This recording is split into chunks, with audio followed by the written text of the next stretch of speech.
Hi అండి, welcome back to our channel shakes world. అందరూ ఎలా ఉన్నారు? చాలా రోజులకైతే వీడియో పెడుతున్నాను. కొంచెం హెల్త్ బాగాలేదు, అందుకని వీడియోస్ అయితే తీయడం లేదనమాట. ఇక ఈరోజు వచ్చేసి ఆమ్లా జెల్లీస్ చేసుకున్నాము. ఇప్పుడు సీజన్ కదండి, ఆమ్లాస్ అయితే చాలా ఎక్కువగా దొరుకుతున్నాయి మార్కెట్లో, అందుకని ఆమ్లా జెల్లీస్ అయితే చేసుకుందాము. ఇక వీటి కోసం పావు కిలో ఆమ్లా, పావు kilo carrot, half cup icing sugar and 2 అంగుళాల అంత జింజర్ యొక్క జ్యూస్, ఇంకా తర్వాత వచ్చేసి ఒక లెమన్ స్క్వీజ్ చేసుకొని తీసుకున్నానమాట. ఇక ఈ క్యారెట్స్ని నీట్గా అయితే ముక్కలుగా కట్ చేసుకొని మిక్సీ జార్లో వేసుకొని వాటి యొక్క పల్ప్ అయితే మనం స్ట్రెయిన్ చేసుకొని తీసుకుందాము. ఇంక సైడ్ వచ్చేసి ఆమ్లాస్ మొత్తం అయితే ఒక ప్రెషర్ కుక్కర్లో వేసి జస్ట్ కొంచెం వాటర్ వేసుకొని ఒక విజిల్కి అయితే పెట్టుకుందాము. ఎందుకంటే ఆమ్లాస్ చక్కగా స్మాష్ అవ్వడానికి అనమాట, మెత్తగా ఉడికిపోవాలి. ఒక విజిల్ అయితే పెట్టుకుని ఆమ్లాస్ అయితే తీసుకున్నాము.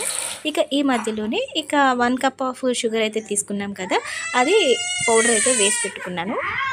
హాఫ్ కప్ ఏమో ఇందులో ఇంగ్రీడియంట్స్లో యూస్ చేస్తాను, హాఫ్ కప్ అయితే పక్కన పెట్టుకుంటాను.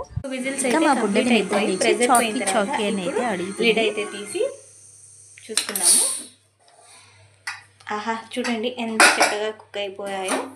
కొంచెం జస్ట్ మాడకుండా వాటర్ వేసుకోవడం మూలన ఎక్కడైతే ఆమ్లా మాడలేదు. ఇప్పుడు ఈ ఆమ్లాస్ని ఒక ప్లేట్లోకి అయితే తీసుకుందాము. ఇప్పుడు ఈ ఆమ్లాస్ మొత్తాన్ని అయితే ఇలా స్మాష్ చేసుకొని ఇందులో ఉన్న గింజలను అయితే తీసేసుకొని ఈ ముక్కలు చల్లారిన తర్వాత మిక్సీలో పేస్ట్ అయితే వేసుకోవాలి. మనం క్యారెట్ ముక్కల్ని అయితే మిక్సీ పట్టుకున్నాం కదా, దాని యొక్క ప్యూరీ అయితే తీసుకున్నాము. మనం మిక్సీ వేసేటప్పుడే క్యారెట్ని స్ట్రైనర్తో అయితే స్ట్రెయిన్ చేసుకోవాలి. ఎందుకంటే చిన్న చిన్న పీసెస్ అలా ఉండిపోతాయి కదా, ఆ పీసెస్ అయితే తగలకుండా ఓన్లీ క్యారెట్ వాటర్ అయితే పక్కకు తీసి పెట్టుకుందాం. పీసెస్ అయితే చల్లారిపోయాయి. ఇప్పుడు ఇవన్నీ చిన్న మిక్సీ జార్లో వేసుకొని పేస్ట్ లాగా అయితే చేసుకుందాము. ఇదిగోండి, ఆమ్లా మొత్తం ఇలా మెత్తటి పేస్ట్ లాగా అయితే చేసుకోవాలి. ఇప్పుడు స్టవ్ వెలిగించి ఒక కడాయి పెట్టుకొని అందులోనే మనం ఏదైతే పేస్ట్ చేసుకున్నామో ఆమ్లాని అందులో కడాయిలో వేయాలి. ఇప్పుడు ఈ పేస్ట్లోనే మనం ముందుగా మిక్సీ పట్టి పెట్టుకున్నాం కదా క్యారెట్ జ్యూస్ కూడా ఇందులో వేసేసుకుందాం. తర్వాత జింజర్ వాటర్, ఐసింగ్ షుగర్ కొంచెం మనం మొత్తం ఒకదాని తర్వాత ఒకటైతే వేసేసుకోవాలి. ఐసింగ్ షుగర్ మొత్తంగా వేయకూడదు, కొంచెం క్వాంటిటీ అయితే మిగిల్చుకొని పక్కన పెట్టుకుంటున్నాను. ఇప్పుడు ఈ మొత్తం మిక్చర్ని బాగా మిక్స్ చేయాలన్నమాట. ఇదిగోండి, ఇలా బాగా అడుగంటకుండా కలుపుతూ అయితే మిక్స్ చేసుకోవాలి. ఇప్పుడు మనం కలుపుతూ ఉండగా లమ్స్ ఫామ్ అవ్వకుండా ఇలా పొంగు అయితే వస్తుంది కదా, ఇది పొంగు వచ్చినప్పుడు మనం ఫ్లేమ్ని అయితే అడ్జస్ట్ చేసుకోవాలి. హై ఫ్లేమ్ నుంచి మీడియం ఫ్లేమ్కి అయితే నేను అడ్జస్ట్ చేసుకున్నాను. మనం వేసిన ఇంగ్రీడియంట్స్ ఇలా దగ్గర పడేటప్పుడు, ఇదిగోండి స్పూన్ చూపిస్తున్నాను కదా, ఇలా ఆగి పడుతున్నప్పుడు ఇందులో ఉన్న షుగర్ అయితే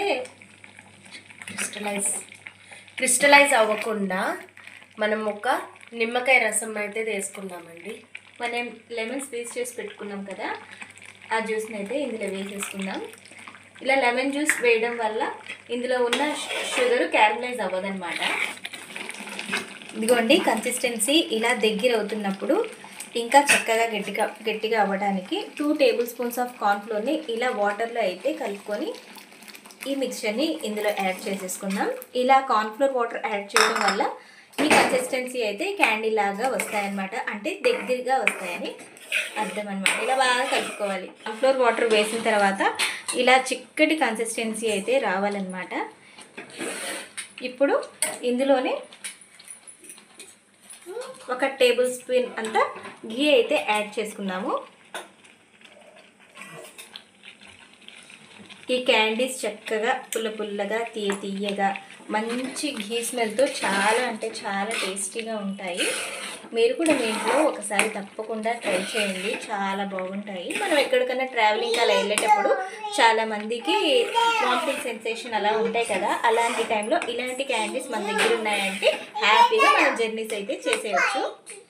ఇంకోటి, పిల్లలు కూడా బయట ఫుడ్, బయట చాక్లెట్స్ అలాంటి వాటి బదులు కవర్లో మనం జస్ట్ ఆ క్యాండీస్ని చుట్టిచ్చేస్తే ఏదో చాక్లెట్ అని చెప్పేసి తినేస్తారు. ప్లస్ దాంతోపాటు పిల్లలకి విటమిన్ సి, ఏ కూడా అందుతుంది. అంటే క్యారెట్లో విటమిన్ ఏ ఉంటుంది, ఆమ్లాలో విటమిన్ సి ఉంటుంది. ఇలా మనం తీసుకున్న విజిల్కి అయితే విడిపోతూ ఉండాలన్నమాట. ఇప్పుడు మన క్యాండీ మిక్చర్ అయితే రెడీ. మన ప్యూరీ అయితే ఆల్మోస్ట్ దగ్గర అయిపోయింది. ఇలాగే ఇంకో 1 minute కుక్ చేసుకొని నెయ్యి అయితే ఒక టీ స్పూన్ నెయ్యి అయితే ఇలాగ ఒక ప్లేట్లో, రౌండ్ ప్లేట్లో అయితే విన్నా స్ప్రెడ్ చేసి పెట్టుకున్నాం కదా. ఇప్పుడు ఇది అంతా చల్లగా అయిపోయిన తర్వాత పీసెస్ అయితే కట్ చేసుకుందాం.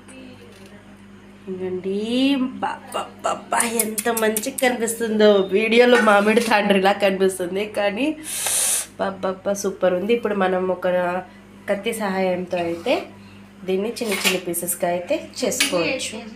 మనం మనకి ఇష్టమైన షేప్లో అయితే కట్ చేసుకోవచ్చు.